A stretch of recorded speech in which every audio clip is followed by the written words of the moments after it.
Good morning, my dear children. How are you all? I hope you all fine.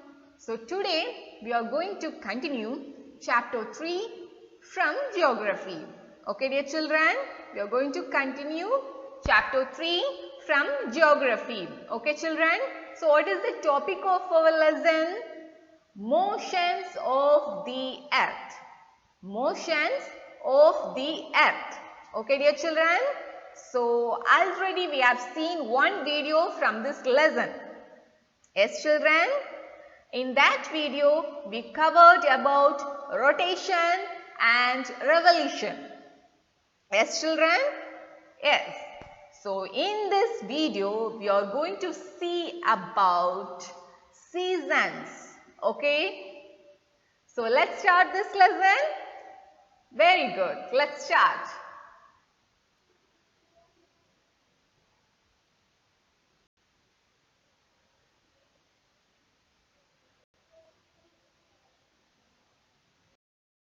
A year is divided into summer, winter, spring and autumn seasons.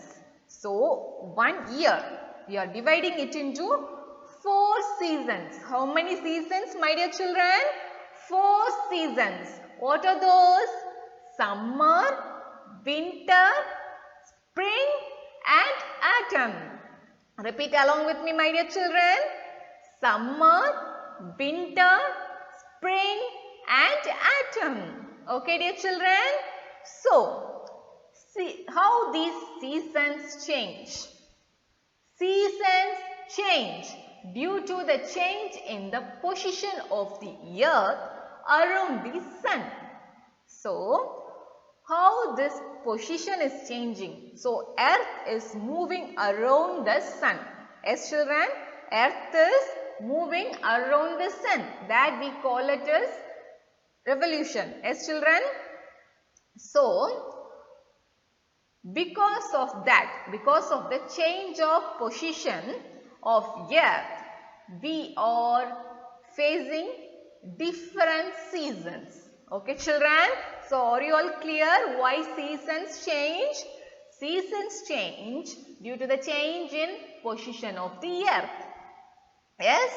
So, if earth is in one position, earth will face spring, and when it comes to the next, it faces winter, and come to the next position, next season. So, like that it changes. Okay, children. So, are you all clear with this? Very good. So, we'll move to the next slide. Areas near the poles. Areas near the poles receive less heat as the rays of the sun are slanting. So, near the poles. How many poles we have? 2 poles. Yes, children? North pole and south pole. So, areas near these poles receive less heat. Why they are receiving less heat? Because the rays of the sun fall in a slanting. Okay, so it's slanted, right? So in slanting it falls. So the areas near the poles receive less heat. Heat is very less. Okay, children? The North Pole is inclined towards the sun, and the places beyond the Arctic Circle experience continuous daylight for about 6 months. Okay, so North Pole is inclined towards the sun.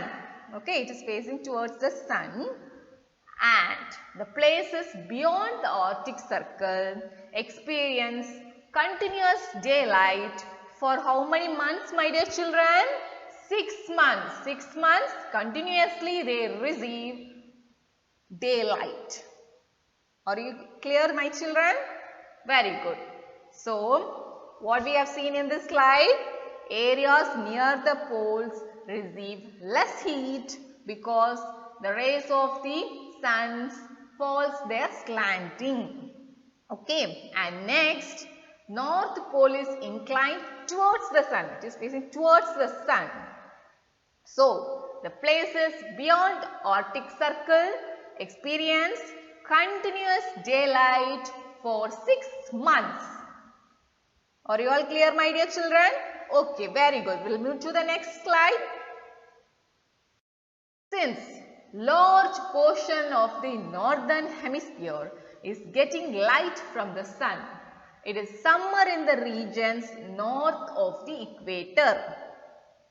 So, equator is at the center of the earth, right children? So, northern hemisphere getting light from the sun. Okay. So, that place is facing summer. Okay. So, north of the equator it receives summer. Okay.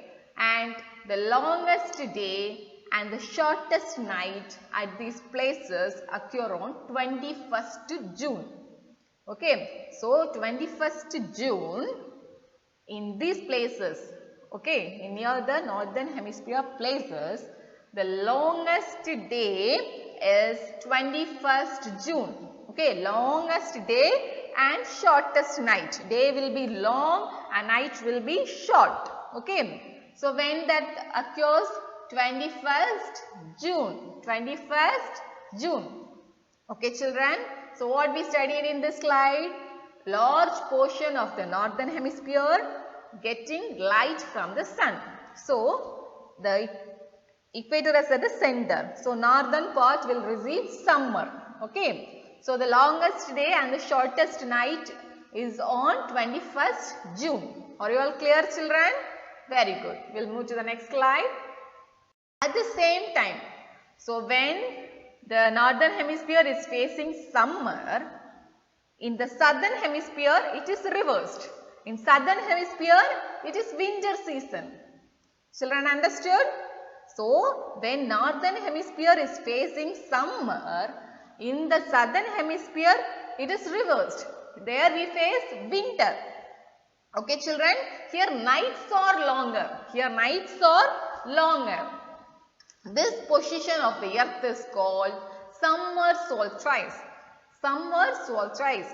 So on 22nd December, the Tropic of Capricorn receives direct ray of the sun as the south pole tilts towards it.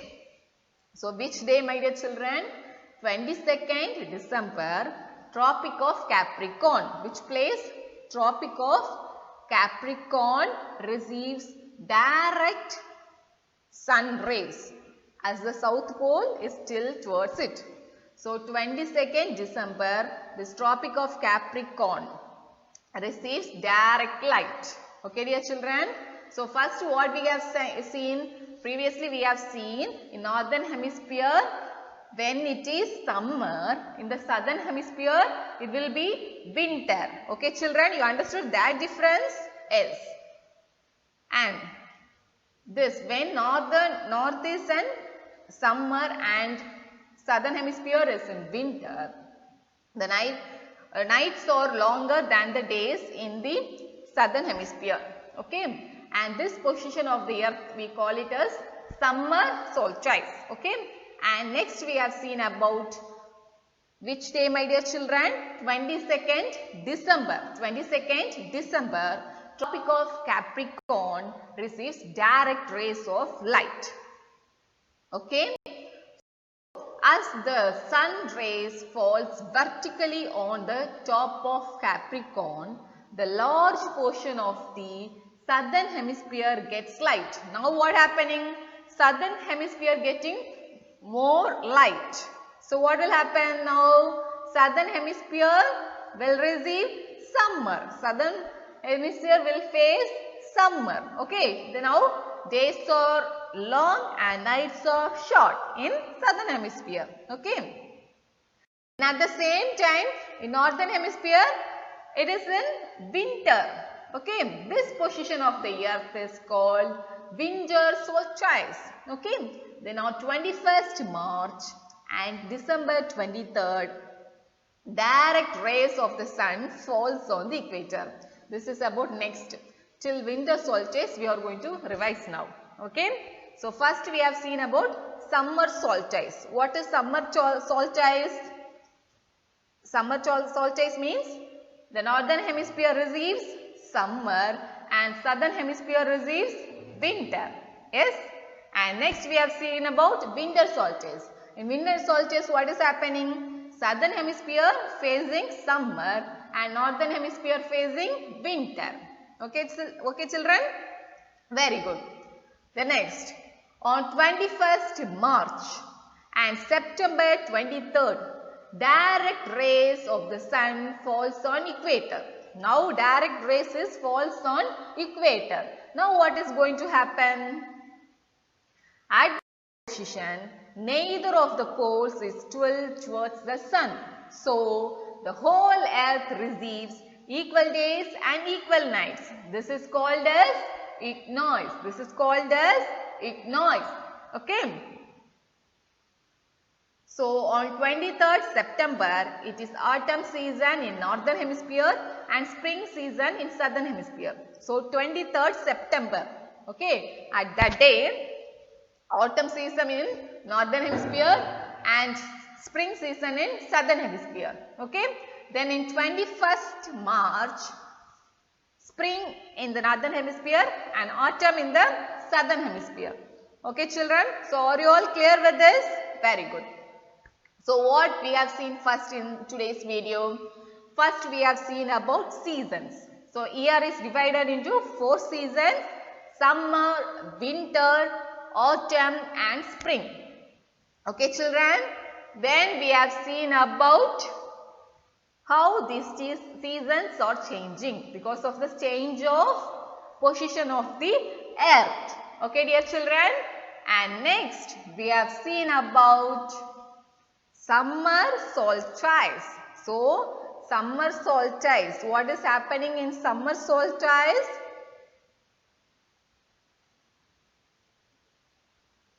North pole is tilted towards the sun. So northern place, north of the equator receives more light and there they face summer, and at the same time southern hemisphere faces winter, that is called as summer solstice. Okay, and next we have seen about winter solstice.